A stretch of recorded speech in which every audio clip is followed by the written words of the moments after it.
Uma região disputada pelos estados do Paraná e Santa Catarina no início do século XX dá origem a um dos conflitos mais sangrentos de nossa história: a Guerra do Contestado.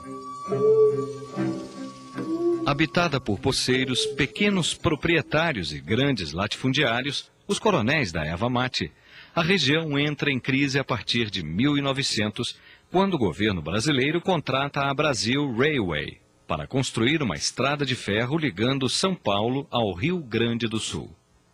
A empresa recebe de presente uma faixa de terra de 30 quilômetros de largura em quase toda a extensão da ferrovia e expulsa os proprietários que ali se encontravam.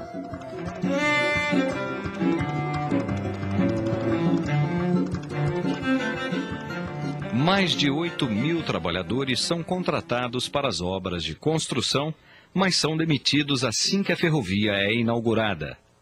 Estes novos desempregados e a miséria crescente na região do Contestado propiciam um clima de revolta que se expressa no surgimento de líderes populares.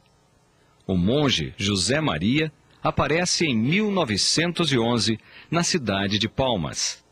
Suas ideias bíblicas e histórias medievais vão pouco a pouco conquistando os sertanejos.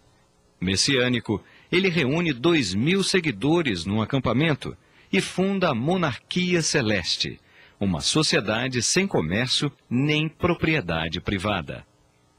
Incomodado, o governo reage e prende alguns manifestantes, raspando seus cabelos na cadeia.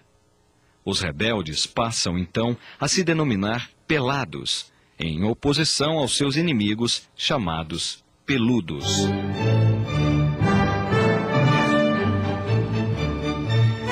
Em seguida, tropas do governo invadem o acampamento, mas são rechaçadas pelos sertanejos.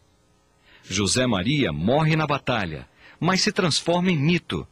A guerra está apenas começando. Nos 4 anos seguintes, os caboclos organizam vários redutos de resistência comandados pelos novos chefes rebeldes que vão surgindo. Neste grupo estão Bonifácio Papudo, Alemãozinho e as Virgens, que pregam a ressurreição do monge José Maria. Um dos alvos mais visados é a madeireira Lumber, de propriedade do norte-americano Percival Farquhar, o mesmo dono da Brasil Railway e um dos donos do Brasil naquela época. Os sertanejos conseguem vencer 7 expedições militares, mas começam a ser massacrados a partir de 1914, com a entrada em cena do general Setembrino de Carvalho e mais de 7.000 homens muito bem armados, inclusive com aviões. A guerra só termina em 1916. A classe dominante mantém seus privilégios. Os rebeldes perdem sua causa e um saldo de 20.000 mortos escurece um período da história do Brasil. Ela entrou para a história com o nome de Revolta da Chibata e não poderia ser batizada de forma mais correta. Afinal, foi contra os castigos corporais, especialmente as chibatadas, que os marinheiros do encouraçado Minas Gerais se revoltaram. Em 16 de novembro de 1910, um dia após a posse do Marechal Hermes da Fonseca na presidência do Brasil, um marujo foi condenado a receber 250 chibatadas por ter ferido seu superior. Quem aplicou o castigo foi o sádico comandante João Batista das Neves. Então, sob a liderança de João Cândido, os marinheiros tomaram o navio e mataram João das Neves. O motim se espalhou e a tripulação de 3 outros navios aderiu ao movimento. João Cândido passou a ser chamado de o Almirante Negro. Mais tarde, após prometer a anistia aos rebeldes, o governo acabou prendendo e matando dezenas de amotinados. O próprio João Cândido foi jogado numa cela minúscula e, a seguir, confinado num hospício. Ficou 4 anos lá, embora de louco não tivesse nada. O Almirante Negro morreu em 1969, esquecido e na miséria. Mas, pelo menos, sua luta foi bem sucedida. Os castigos corporais foram proibidos de vez na Marinha. Na escola, em geral, nos ensinam que a história do Brasil sempre foi mansa e pacífica e que somos uma nação construída por homens cordiais. Mas a revolta da Chibata mostra que a trajetória do país é repleta de sangue e suor, de som e fúria, como, aliás, é a história do mundo. Uma história humana, humana até demais. Fique ligado. Se Robin Hood teve sua Marian, Lampião teve sua Maria Bonita. O caso de amor entre o rei do cangaço e a famosa bandoleira é um dos mais comovedores de todos os tempos na história do Brasil. Eles se conheceram em 1928, quando Lampião invadiu a Fazenda Malhada, no interior da Bahia. Maria Bonita vivia lá e, em vez de se assustar com o bandido, caiu de amores por ele. Como é? Vai me levar ou quer que eu te siga? Disse ela. Para Lampião, também foi paixão a queima-roupa. Até então, a presença de mulheres era vetada entre os cangaceiros, mas Lampião era o maior de todos e simplesmente mudou as regras do jogo. Maria Bonita juntou-se a ele nas estripulias na Caatinga. A partir daí, os bandos de cangaceiros passaram a ser mistos. A ferocidade e a frequência dos ataques diminuiu e dizem que isso foi graças às mulheres.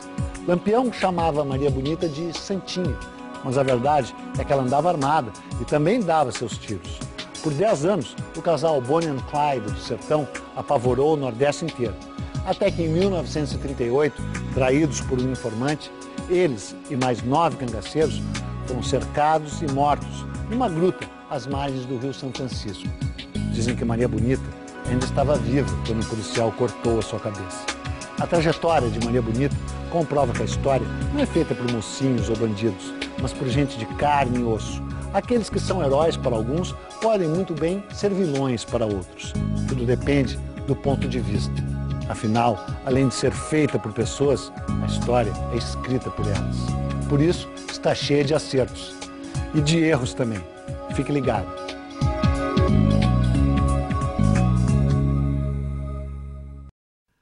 Ela entrou para a história com o nome de Guerra de Canudos, mas o escritor Mário Vargas Llosa preferiu batizá-la de Guerra do Fim do Mundo. Um nome bem apropriado, já que para os beatos de Antônio Conselheiro, o mundo acabou de verdade. O Conselheiro era um pregador mais ou menos nômade, que andava à deriva pelo mar de areia do sertão. Ele foi juntando fiéis e em 1893, quando já tinha 8.000 seguidores, encontrou seu porto seguro no interior da Bahia. Lá, ele fundou o Arraial de Canudos. Apesar de mais parecer uma favela, a vila chegou a ter quase 30.000 habitantes e 5.000 casas. Mas à medida em que ia se tornando cada vez mais independente, essa cidade evangélica começou a ser mal vista pelos homens poderosos da Bahia. Um episódio corriqueiro de deslealdade comercial foi o estopim de um confronto que durou um ano, mobilizou todo o Exército Nacional e causou a morte de pelo menos 20.000 pessoas.